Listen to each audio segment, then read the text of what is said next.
Hello everyone, welcome to Sharma I S academy. Sharma I S academy में आप लोगों का बहुत बहुत स्वागत है। तो फ्रेंड्स, आज हम जो टॉपिक लाए हैं आप लोगों के लिए, क्लास 10th में साइंस सब्जेक्ट का फिजिक्स में लेसन 1 चैप्टर लाए हैं, प्रकाश का परावर्तन और अपवर्तन। तो फ्रेंड्स, हम इसमें देखेंगे हाँ प्रकाश क्या है। पहली बात तो प्रकाश क्या है, तो प्रकाश एक प्रकार की ऊर्जा है जो हमारी दृष्टि ज्ञान को जागृत करती है, या दूसरे तरीके से आप डिफिनीशन लिख सकते हैं, प्रकाश एक प्रकार की ऊर्जा है जो हमें किसी वस्तु को देखने में मदद करती है। ठीक है फ्रेंड्स। तो अब वो जो ऊर्जा है वो दो प्रकार की वस्तुएं होती हैं जो देती हैं ऊर्जा। प्रकाशिक ऊर्जा दो प्रकार की वस्तुएं देती हैं। नंबर 1 बोलते हैं प्रदीप्त वस्तुएं, जिनको बोलते हैं ल्यूमिनस ऑब्जेक्ट। ल्यूमिनस ऑब्जेक्ट वे ऑब्जेक्ट होते हैं जो स्वयं प्रकाश का उत्सर्जन करती हैं, उसे प्रदीप्त वस्तुएं कहते हैं, जैसे सूर्य, मोमबत्ती, लालटेन, विद्युत बल्ब इत्यादि। ये हम आपको एग्जाम्पल दे दिए हैं। अदीप्त वस्तुएं, नॉन ल्यूमिनस ऑब्जेक्ट, इनको ये नॉन ल्यूमिनस ऑब्जेक्ट क्या होते हैं? नॉन ल्यूमिनस ऑब्जेक्ट ये वे वस्तुएं होती हैं जो स्वतः प्रकाश का उत्सर्जन नहीं करती हैं।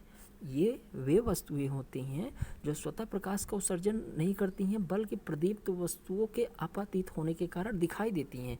इनके कारण ये वस्तुएं दिखाई देती हैं।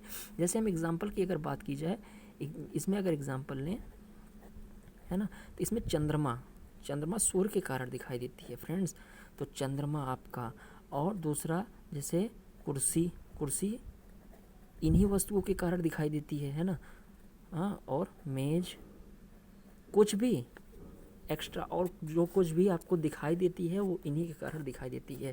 तो इनको क्या बोलते हैं? अदीप्त वस्तुएं। अब फ्रेंड्स, हम बात करते हैं अब हम बात करते हैं प्रकाश का परावर्तन।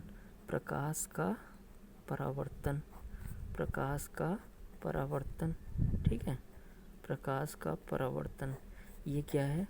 Reflection of light.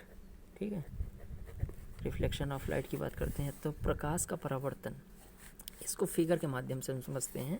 जैसे मान ले रहे हैं कि कोई यहाँ पे जो है दर्पण है, ये क्या है? दर्पण है। तो प्रकाश जब दर्पण पर पड़ेगी, यहाँ पे मान ले रहे हैं इसी से आई इसे प्रकाश और यहीं से वापस हो गई, तो इसी घटना को हम क्या करते हैं? प्रकाश का परावर्तन। अभी इसको फिजिक्स के रूप में कैसे लिखेंगे? डिफिनीशन लिखने को आ जाएगा तो कैसे लिखेंगे? देखिए, इसमें कहेंगे जब प्रकाश किसी चिकनेदार तल पर पड़ती है या दर्पण के चिकनेदार तल पर पड़ती है तो वह उसी ही माध्यम में वापस हो जाती है। देखिए, इधर ही से आई और इधर से ही वापस हो गई, इधर नहीं आई। तो इसको क्या बोलते हैं? प्रकाश का परावर्तन। ठीक है, तो इसको क्या बोलते हैं? आपतित किरण। इसको क्या बोलते हैं? आपतित किरण। ठीक है फ्रेंड्स, और इसको क्या बोलते हैं? परावर्तित किरण। इसको इंग्लिश में बोलते हैं इंसिडेंट रे और इसको बोलते हैं रिफ्लेक्टेड रे। ठीक है फ्रेंड्स। अब देखिए, इसमें क्या है कि अब बोलता है प्रकाश के परावर्तन के नियम। तो फ्रेंड्स, 2 नियम है इसके, ध्यान दीजिएगा। प्रकाश के परावर्तन का नियम, इसके 2 नियम हैं। कौन कौन से नियम हैं? ध्यान दीजिएगा यहाँ पे। एक तो मान ले रहे हैं यहाँ पे जो अभिलंब आप जो है, इसको, इस बिंदु को क्या बोलते हैं? इस बिंदु को बोलते हैं नॉर्मल। अभिलंब बोलते हैं इसको। अभिलंब क्या बोलते हैं फ्रेंड्स? अभिलंब, नॉर्मल। ठीक है, नॉर्मल। ठीक है, अब देखिए यहाँ पे जो अभिलंब और आपतित किरण से जो कोण बन रहा है, इसको कोण आई डिनोट करते हैं, और ये जो कोण है इसको कोण आर से डिनोट करते हैं। ये आपतित किरण होता है, ये आपतन कोण होता है, ये कोण आपतन कोण होता है, और ये कोण होता है परावर्तन कोण।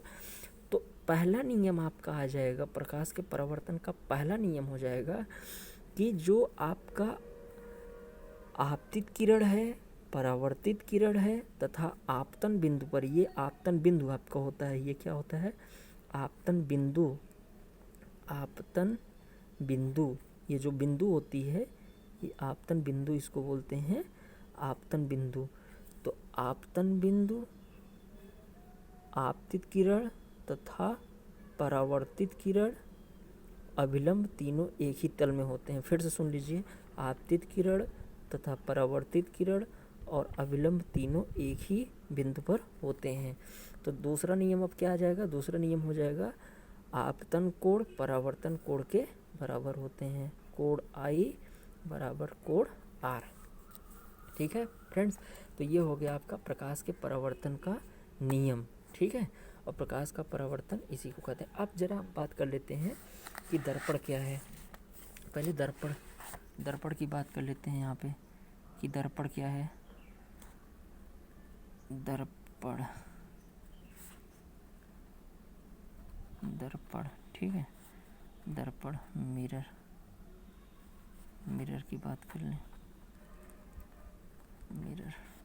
ठीक है, तो मिरर क्या है, मिरर में देखिएगा जो आपका गोली दर्पण होता है, ये दर्पण जो गोली दर्पण होता है आपका, ये कोई कांच का मान ले रहे हैं खोखला गोला है।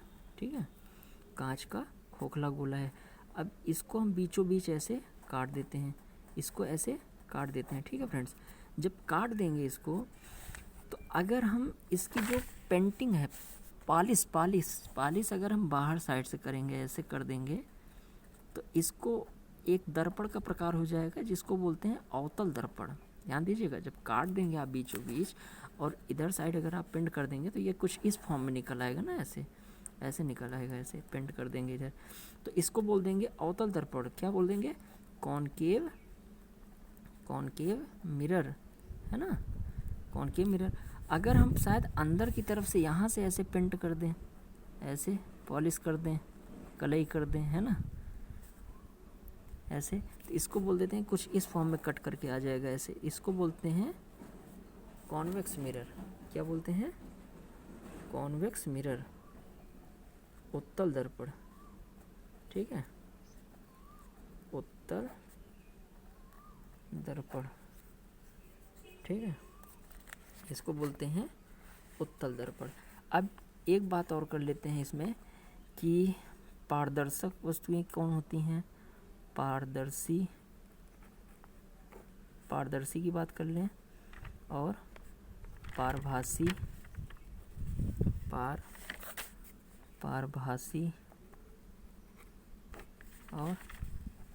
अपारदर्शी। इसको इंग्लिश में बोलते हैं फ्रेंड ट्रांसपेरेंट, इसको बोलते हैं ट्रांसलूसेंट, इसको बोलते हैं ओपेक। क्या बोलते हैं, ओपेक। ठीक है, तो पारदर्शी वस्तुएं वे वस्तुएं होती हैं जिनसे प्रकाश पूर्णतया आर पार हो जाता है, उसको बोलते हैं पारदर्शी वस्तुएं। जबकि पारभासी किसको बोलते हैं, वे वस्तुएं जिनसे प्रकाश का आंशिक भाग आर पार हो जाता है, उसे पारभासी वस्तुएं कहते हैं। अपारदर्शी वे वस्तुएं होते हैं जिनसे प्रकाश बिल्कुल आर पार नहीं हो पाता है, उसको क्या बोलते हैं, अपारदर्शी वस्तुएं। ठीक है फ्रेंड्स, तो आज के लिए बस इतना ही, आगे का टॉपिक कल हम करेंगे। ठीक है, तो अगर वीडियो अच्छा लगे तो लाइक करें, शेयर करें, सब्सक्राइब करें। ठीक है, थैंक यू।